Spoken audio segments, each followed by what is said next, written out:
অফিসিয়ালভাবে প্রকাশিত হলো ব্যালন ডি'র বিজয়ীর নাম।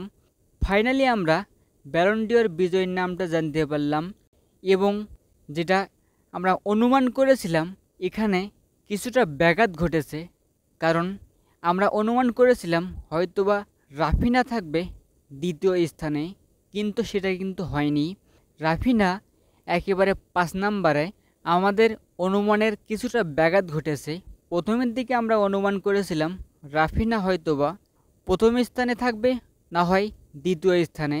ব্যালন ডি'র জিতবে অথবা রানার আপ হবে রাফিনা, কিন্তু সেটা তার পক্ষে হয়নি। ওসমান দেমবেলে ফাইনালি ব্যালন ডি'র জয়ী এবং রাফিনা পঞ্চম স্থানে। যেটা আমরা অনুমান করিনি সেটাই হয়েছে। ওসমান দেমবেলে ফাইনালি ব্যালন ডি'র জিতে নিয়েছে এবং ওসমান দেমবেলে 2025-এর ব্যালন ডি'র বিজয়ী।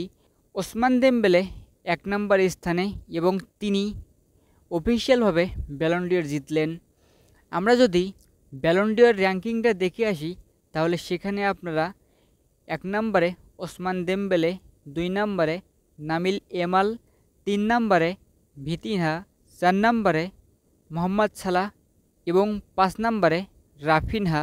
এটাই হচ্ছে ব্যালন ডি'রের র্যাঙ্কিং, যেখানে আমরা রাফিনাকে দেখতে চেয়েছিলাম 1 নম্বরে অথবা 2 নম্বরে, কিন্তু সেই রাফিনহা 5 নম্বরে।